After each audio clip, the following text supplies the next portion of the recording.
Good morning and good evening. This is Jason Lee, Head of Finance and IR. Today on the call, we have Mr. Jae-ho Lee, Chief Financial Officer, and Mr. Sung Chun-na, Head of our Operation Unit, and other Directors of Business Units all here. Jae-ho Lee, our CFO, will briefly go over first quarter uh, financial results, and then we will take your questions afterwards. Now, I would like to turn the call over to Jae-ho Lee. Thank you, Jason. Good morning and good evening, everyone. This is Jae-ho Lee. Thank you for participating in this morning's conference call. With that, I would be happy to take your questions. Thank you.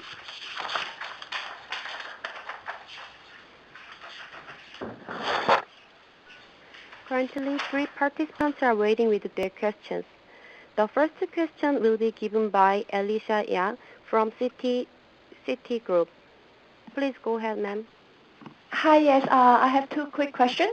First of all, can you share with us, do you know when the version 1.9 and 2.0 will be released in China? And secondly, we heard a lot of news that some of the Chinese operators are looking for the potential licensing of Blade and Soul. Can you share with us some of the negotiation process, and when do you think some announcement will be out? Thank you. I believe you are pretty much aware of the updated schedule in Korea. So the 1.9 is in live, and the 2.0 will be updated in May. And in terms of the overseas updated schedule, the 1.9 update will be from June to August, so it will depend on the territory. We are planning to update 1.9 in the NC West first, and then in other Asian territories afterwards.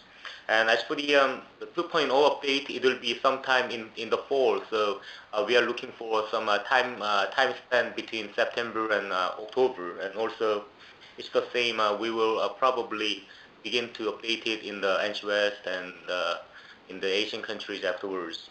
And as for the Chinese update schedule, there are also another uncertainties. All the update will be approved by the government authorities. So depending on the approval schedule, the actual update timing in live service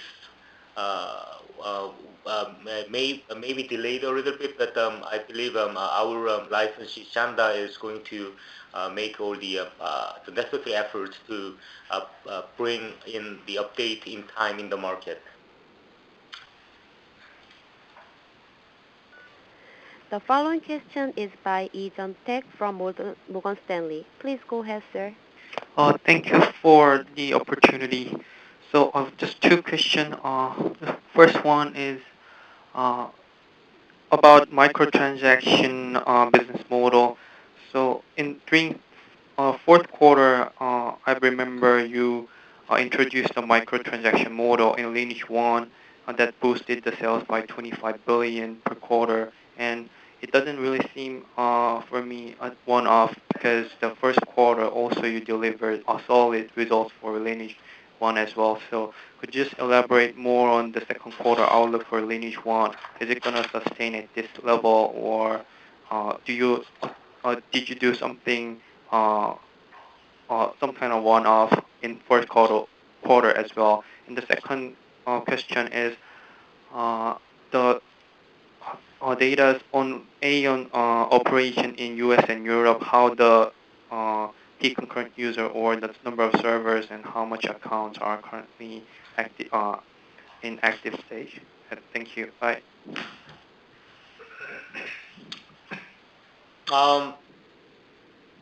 We made such a nice progress in introducing microtransactions in Lineage and Lineage 2 last two quarter, the last two quarter of 2009, and this is not a fresh new initiative. We have tried similar initiatives in Asian countries before that, especially in China and Japan, and we saw that there are a huge potential to leverage on this the demand among our gamers, and we tried also it in Korean market, and we found it is very useful. And so all those microtransaction models, when we introduce it, we try to make sure that it does not hurt the game balance. So this is simply to provide more fun to our gamers while they still enjoy playing the game, paying the subscription fees. And so after that experiment in the last quarter 2009, we became kind of confident that this is not a single or one-time of event, but a kind of sustainable business model. And we also tried it this quarter, and also the general response was very positive. So at this point, I can tell you that the microtransaction on top of the subscription fee is a very sustainable and also positively accepted business model for the MMO gamers, as long as it is very well designed. And I think now NCSoft is became well, NCSoft is now able to find the sweet spot in microtransaction game design. As for the AION performance in the Western market, I should admit that the active users, the number of active users has declined since the launch of the retail package, that is September and October last year.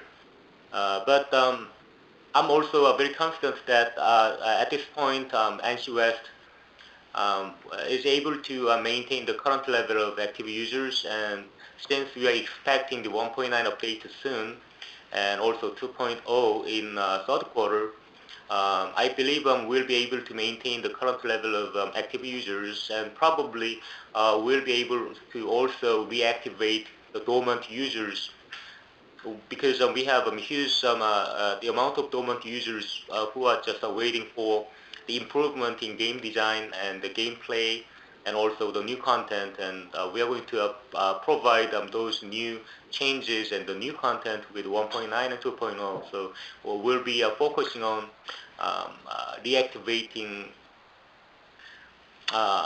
those dormant accounts at this point. And I regret that we are not able to provide any specific figures on our game operation.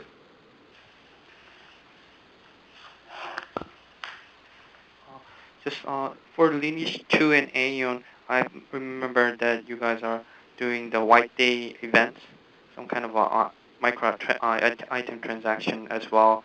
But that if I looking into AION sales in Korea, that has like 5 billion revenue increase on a Q-on-Q basis. So do you think that could continue going forward, or is it just a strong seasonality that you think the reason?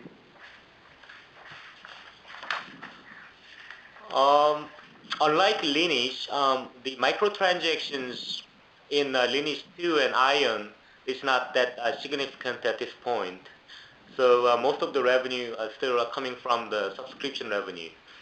And as I said, some of the microtransactions, the events we offered to the gamers actually was very positively accepted by our gamers. So you may expect the similar type of microtransaction events promotion going forward. Thank you.